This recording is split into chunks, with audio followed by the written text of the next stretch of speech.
What an epic time to be a Bellator fan. Bellator just keeps dropping the goodies here. So many epic fights to look forward to. They added Yoel Romero onto the Bellator Paris card, just making that thing stacked. You've got the announcement of Bellator Dublin. They're going back to Ireland. It's going to be Peter Queally trying to bounce back after that loss to Patricky. He's going to be taking on Benson, Smooth, Henderson, who just had one of his career best performances against Islam Mamedov. You gotta love that fight. And I know the whole Bellator staff loves going to Dublin, Ireland, because it is so lit in the arena. Everybody's drunk. Everybody's having a good time. There's so much energy in there. And people just been showing me on their phones just how awesome it is to be live there.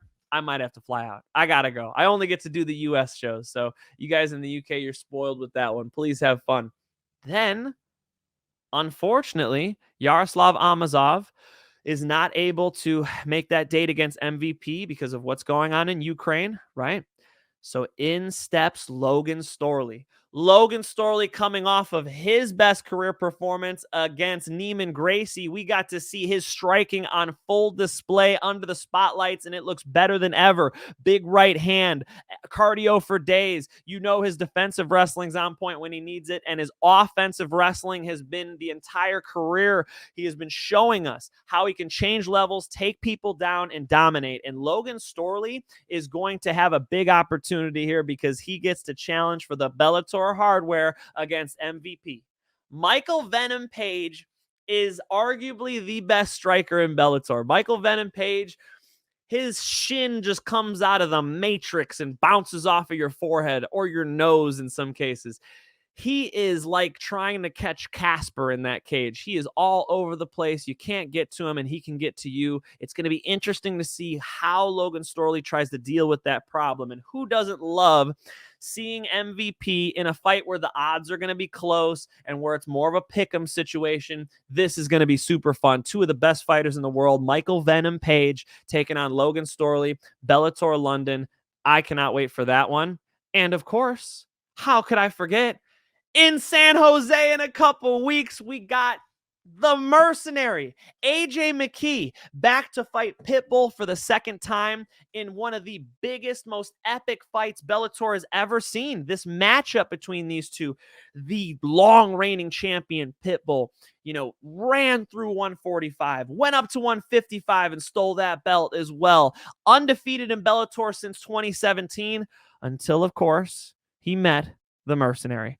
AJ McKee just seems to be operating at this 2022 level of MMA where he can jump, he can spin, he can punch, he can kick, he can wrestle. If he has to submit you, he'll do that. He can freaking slap on a neck crank off of his back. That 100% he used to submit Darian Caldwell, just next level. It's not stuff you normally see, right? He's going to be having to take on a refocused and a fighter in Pitbull who's been able to look at that loss, learn from it, and try to come up with a new approach. And if Pitbull is able to move his head and close the distance, this could be a whole different type of fight, right? AJ McKee is really, really dangerous from range. Standing in front of AJ McKee at range is not good for anybody's health. So what Pitbull's going to want to do is move his head, close that distance, get to a spot where he can land his punches and also get a hold of AJ McKee. What happens when we get into those later rounds? What happens when we get more scrambles, more exchanges? I think that this could be a much more competitive fight this time, and I bet you Pitbull agrees with me. And then, of course, the co-main event. Absolute insanity. You've got the two best light heavyweights in the world.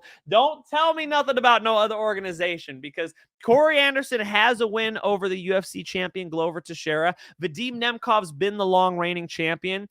Only losses to Yuri Prohaska. These guys are at the top of the game, and Corey Anderson just looked insane against Ryan Bader.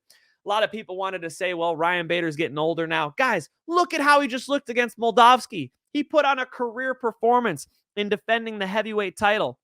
Corey Anderson knocked him out in the first round. Corey Anderson's hands are faster than ever working with Mark Henry. He is going to come in ready to rock with the wrestling, of course, because that's his base. So with the wrestling and boxing matching up with the champ Vadim Nemkov, who knows how that fight goes down? You gotta love the fights that Bellator has been giving us, just matchup after matchup that is fun and exciting. And I'll leave you guys with this one. Sergio Pettis was supposed to fight his teammate, Rafian Stotts. Well, Sergio Pettis got injured, unfortunately for him, but fortunately for Rafian Stotts, in comes Juan Archuleta for the save. He's still going to be fighting for the title. It's just going to be an interim belt. We're going to get to see Stotts, who's finally getting the respect he deserves. He has been one of the best fighters in the world in that bantamweight division for a long time, and now people are finding out, and he gets to fight the former champion, Juan Archuleta. Juan Archuleta getting a crack at wearing more Bellator hardware. Big, big, big respect for those two guys. Another epic fight to look forward to. April 15th, we'll see you in San Jose. April 23rd, we'll see you guys in Hawaii. If you are a Bellator fan, next month, you're about to have a hell of a lot of fun.